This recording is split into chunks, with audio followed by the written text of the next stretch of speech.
Hi అండి, నేను మీ doctor Giridhar. So obesity ఉన్న వాళ్ళకి ఒబేసిటీని ఎలా తగ్గించుకోవాలి? సో ఒబేసిటీ తగ్గించుకోవడానికి మెయిన్గా 3 మార్గాలు. 1 డైట్, 2 ఎక్సర్సైజ్, 3 బిహేవియర్ మాడిఫికేషన్ అంటారు. ఇవి కాకుండా 4వది సర్జరీ. సో డైట్ ఏం డైట్ చేయాలి? సో బరువు ఎందుకు పెరుగుతారు అంటే మనం తినేదానికంటే కూడా మనం చేసే పని తక్కువ ఉండడం వల్ల సో మన బాడీలో ఆ ఎనర్జీ ఏమవుతుంది, అది కొవ్వు కింద పేరుకుపోతుంది. సో దానివల్ల ఉపకాయం వస్తుంది. సో మనం తినేది ఎక్కువ అని ఎట్లా తెలుస్తుంది? క్యాలరీస్ అంటారు. మనం ప్రతి ఫుడ్లో క్యాలరీస్ అని ఉంటాయి. సో మన బాడీకి అవసరమైన క్యాలరీస్ కంటే ఎక్కువ తింటే సో మనకి పని తక్కువ, తినేది ఎక్కువ అయితే ఉపకాయం వస్తుంది. సో మన బాడీకి ఎంత అవసరం అవుతుంది క్యాలరీస్ అంటే ఇన్ జనరల్ అడల్ట్ మేల్స్ అంటారు. సో అడల్ట్ మేల్స్ అంటే జనరల్గా అబవ్ 18 years వాళ్ళకి జనరల్గా 2500 క్యాలరీస్ అవసరం అన్నమాట on an average adult males. అదే అడల్ట్ ఫీమేల్స్కి అయితే 2000 క్యాలరీస్ అవసరం అన్నమాట ఫుడ్. సో మనం తినే ఫుడ్ డైలీ మొత్తం ఫుడ్ క్యాలిక్యులేట్ చేసుకుంటే 2000 క్యాలరీస్ నుంచి ఉండకూడదు. ఇది కాకుండా వెరీ సింపుల్గా వెయిట్ ప్రకారం చెప్పాలంటే మనకు 25 kcal per kg weight requirement ఉంటుంది పర్ డే. సో ఎవరికైనా సపోజ్ 70 kg ఉన్నారనుకోండి, 25 into 7, సో వాళ్ళకి 1750 క్యాలరీస్ అవసరం అవుతుంది అంతే. సో అంతకుమించి ఎక్కువ తీసుకోకూడదు. ఇది జనరల్గా యావరేజ్. సో డిపెండింగ్ ఆన్ మన బాడీ బేసల్ మెటబాలిక్ రేట్ బట్టి ఇది రిక్వైర్మెంట్ మారిపోతూ ఉంటుంది. సో ఎందుకు ఇది క్యాలరీ రిక్వైర్మెంట్ ఒక్కొక్కరు ఒక్కొక్కలా ఉంటుంది అంటే ఇది డిపెండ్స్ ఆన్ బిఎంఆర్ అన్నమాట. బిఎంఆర్ అంటే బేసల్ మెటబాలిక్ రేట్. కొంతమందికి ఏంటంటే బేసల్ మెటబాలిక్ రేట్ అంటే మన లోపల జరిగే జీవక్రియలన్నిటికి కూడా ఒక రేట్ ఉంటుంది. కొంతమందికి ఏంటంటే ఆ రేట్ తక్కువ ఉంటుంది. తక్కువ ఉండడం వల్ల వాళ్ళ ఎనర్జీని తక్కువ ఖర్చు చేస్తారు. మనం తినే ఫుడ్ ఆ జీవక్రియలకి వేరియస్ మెటబాలిక్ ప్రాసెస్కి ఉపయోగించుకోకుండా అది ఫ్యాట్ కింద వెళ్ళిపోతుంది. ఎందుకంటే వాళ్ళకి బిఎంఆర్ చాలా తక్కువ. కొంతమంది హై బిఎంఆర్ ఉంటుంది. సో హై బిఎంఆర్ ఉన్న వాళ్ళకి ఏంటంటే ఏం తిన్నా లావ్ అవ్వదు. సపోజ్ బ్రౌన్ ఫ్యాట్ అంటారు అన్నమాట. సో ఈ బ్రౌన్ ఫ్యాట్ ఎక్కువ ఉన్న వాళ్ళకి సన్నగా ఉంటారు. ఎందుకంటే వాళ్ళు ఏం తిన్నా కూడా అది ఎనర్జీ స్పెండ్ అయిపోతూ ఉంటుంది. బాడీయే దాన్ని స్పెండ్ చేసేస్తూ ఉంటుంది. ఫ్యాట్ కింద స్టోర్ చేయడం అనమాట. ఈ బ్రౌన్ ఫ్యాట్ ఎక్కువ ఉన్న జనరల్గా సన్నగా ఉంటారు. ఎందుకంటే వాళ్ళకి హై బిఎంఆర్ ఉంటుంది. అట్లా కొంతమంది థైరాయిడ్ పేషెంట్, హైపర్ థైరాయిడిజం అంటారు.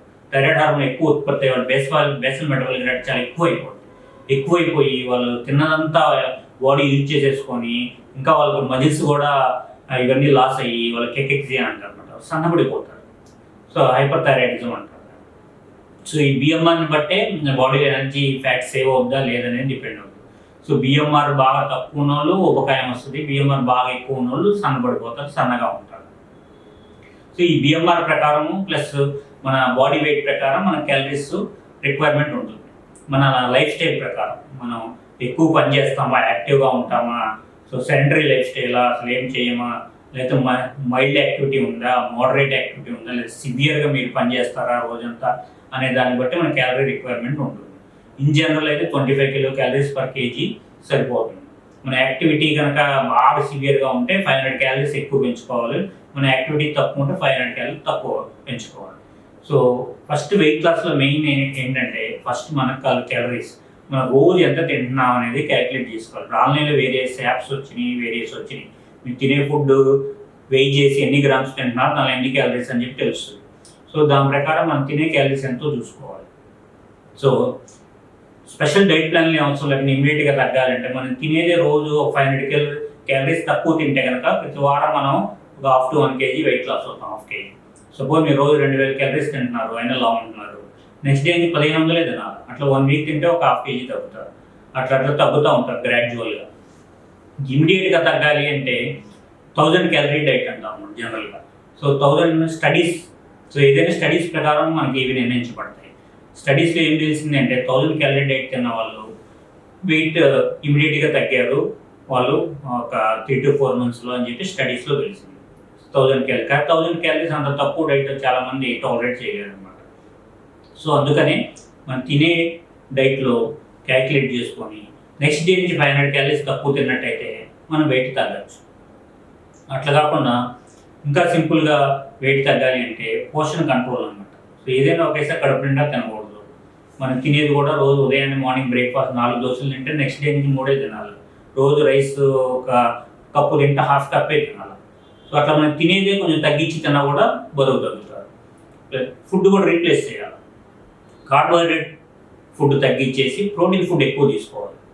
సపోజ్ బ్రేక్ఫాస్ట్లో మీరు రోజు 4 ఇడ్లీ తింటున్నారు, సో 2 ఇడ్లీ తింటే వెయిట్ తగ్గుతారు. కానీ 2 ఇడ్లీ తింటే ఆకలి ఆగదు కదా, అప్పుడు ఏం చేయాలంటే 2 ఇడ్లీ తిని దాంతోపాటు 2 ఎగ్స్ తినాలి. అప్పుడు ఏంటంటే మీకు ఆకలి అయిపోద్ది, ఎగ్ ప్రోటీన్ ఫుడ్ కాబట్టి. ప్రోటీన్ ఫుడ్ ఎక్కువ తింటే మనకి హంగర్ ఉండదు అనమాట. ఉండక ప్లస్ ప్రోటీన్ హై ప్రోటీన్ తీసుకుంటే ఆ ప్రోటీన్ కరిగించడానికి బాడీ ఎనర్జీ యూజ్ చేసుకొని బరువు తగ్గుతారు అనమాట. సో అట్లా మధ్యాహ్నం లంచ్ రైస్ తగ్గించే సగం కూర ఎక్కువ పెట్టుకొని తినాలి. సో ఆ కూరలో కూడా ప్రోటీన్ ఫుడ్ ఎక్కువ తీసుకోవాలి. సో వెజిటేరియన్స్ అయితే కనుక పల్సెస్, పన్నీరు, టోఫు, ఇట్లా మష్రూము, బీన్స్ ఇట్లాంటివి ఎక్కువ తినాలి. నాన్ వెజిటేరియన్ అయితే చికెన్ కానీ, ఫిష్ కానీ, సో ప్రాన్స్ కానీ, ఎగ్, సో ఇట్లాంటివన్నీ రీప్లేస్ చేసుకోవాలి. అట్లా ఈవినింగ్ స్నాక్స్ ఈ బజ్జీలు, పునుగులు ఇట్లాంటివి తినకుండా ఇవన్నీ ఏంటంటే కార్బోహైడ్రేట్ ఫుడ్, మొలకెత్తిన విత్తనాలు కానీ, ప్రోటీన్ డ్రింక్స్ కానీ, ఆ టైంలో ఇట్లాంటి బార్లీ కానీ, శనగలు కానీ, సో అట్లాంటి ఫ్రూట్ సలాడ్ కానీ, వెజిటబుల్ సలాడ్ కానీ, లేదా ఒక ఫ్రూట్ కానీ ఇట్లాంటి వాటితో రీప్లేస్ చేయాలి. ఇట్లాంటి వాటి రీప్లేస్ చేసి ఆటోమేటిక్ బరువు తగ్గుతారు. జనరల్గా ఏంటంటే బ్రేక్ఫాస్ట్ కొంచెం లైట్గా తీసుకోవాలా. జనరల్ రూల్ లంచ్ కొంచెం హెవీగా తీసుకోవచ్చు, డిన్నర్ చాలా లైట్గా తీసుకోవాలి. సో ఇట్లా ఈ మినిమం టిప్స్ పాటిస్తే బరువు తగ్గే అవకాశం ఉంటుంది. ఇవి కాకుండా బరువు తగ్గడానికి చాలా డైట్ ప్లాన్స్ ఉంటాయి. అది ఇండివిజువలైజ్ అనమాట. అందరికీ ఒకే డైట్ ప్లాన్ వర్తించరు. సో మన బాడీకి తగ్గట్టు సింపుల్ మెథడ్స్లో బరువు తగ్గచ్చు డైట్ పాటించి. Next exercise. రోజు కనీసం ఒక ½ an hour for 5 to 7 days అనమాట. సో ఎక్సర్సైజ్ చేయాలి. డిస్క్ యాక్టివిటీ ఉండాలి. డిస్క్ వాకింగ్ కానీ, లేదా రెసిస్టెన్స్ ఎక్సర్సైజ్ అంటారు. సో మన మజిల్ బిల్డప్ చేయడానికి, మన మజిల్ బిల్డప్ చేస్తే ఆటోమేటిక్ మజిల్ బిల్డప్ చేయడానికి బాడీలో ఎనర్జీ యూజ్ చేసుకొని బరువు తగ్గుతాం. ఫ్యాట్ కరిగే ప్రోటీన్ కింద మజిల్ బిల్డప్ చేయడానికి ఉపయోగపడుతుంది అన్నమాట. సో అట్లా మనం వాకింగ్ చేయొచ్చు, జాగింగ్ చేయొచ్చు, లేదా రెసిస్టెన్స్ ఎక్సర్సైజ్ చేయొచ్చు. దానివల్ల కూడా బరువు తగ్గుతారు. మెయిన్ ఇంకోటి బిహేవియర్ మోడిఫికేషన్. చాలామంది ఎందుకు బరువు తగ్గలేదంటే రీజన్ ఏంటంటే వారం డైట్ చేస్తారు, వదిలేస్తారు. ఎందుకంటే బిహేవియర్ మోడిఫికేషన్.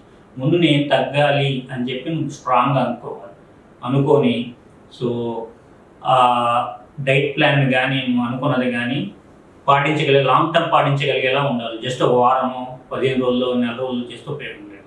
సో ఫస్ట్ 3 నెలలు స్ట్రిక్ట్గా సివియర్గా చేసినా, నెక్స్ట్ దాన్ని కొంచెం తగ్గించి చేసినా లాంగ్ టర్మ్గా డైట్ ఫాలో అవ్వగలుగుతారు. లేకపోతే ఎనీ టైం మళ్ళీ వెయిట్ రావచ్చు.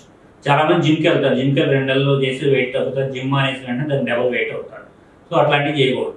సో ఇవన్నీ ఏంటంటే షార్ట్ టర్మ్లో తగ్గినవి మళ్ళీ వెంటనే షార్ట్ టర్మ్లో రిగైన్ అవుతారు. మనం లాంగ్ టర్మ్లో సస్టైన్ అయ్యేలా చూసుకోవాలి. చాలామంది వీరమాచినేని డైట్ అని చెప్పి చేసి చాలామంది వెయిట్ తగ్గుతారు, కానీ మళ్ళీ ఆ డైట్ జీవితాంతం తినలేరు. మళ్ళీ మామూలు డైట్ రాగానే మళ్ళీ వెయిట్ పెరుగుతారు, షుగర్ కూడా వచ్చేస్తాయి. ఎప్పుడైతే వెయిట్ తగ్గారో షుగర్ కూడా కంట్రోల్లో వచ్చేస్తుంది. మళ్ళీ వెయిట్ పెరిగినప్పుడు షుగర్ వచ్చేస్తుంది. సో అట్లా మీ డ్రాస్టిక్ డైట్లు చేసేటప్పుడు లైఫ్ లాంగ్ మనం చేయగలమా లేదా అని చెప్పి చూసుకోవాలి. ఇంకా మీకు ఈ కాంప్లికేషన్లతో కనుక ఒబేసిటీతో కనుక బాధపడతా ఉంటే ఏ డైట్ ప్లాన్ తీసుకోవాలి? సో అన్ని రకాల డైట్ ప్లాన్లు అన్ని పేషెంట్లకి ఒక డిసీజెస్ ఉంటే సూట్ అవ్వదు. సో డాక్టర్ని సంప్రదించాలి. అప్పుడు మాత్రమే మనం ఈ ఒబేసిటీ పాండమిక్ నుంచి బయటపడవచ్చు. ధన్యవాదాలు.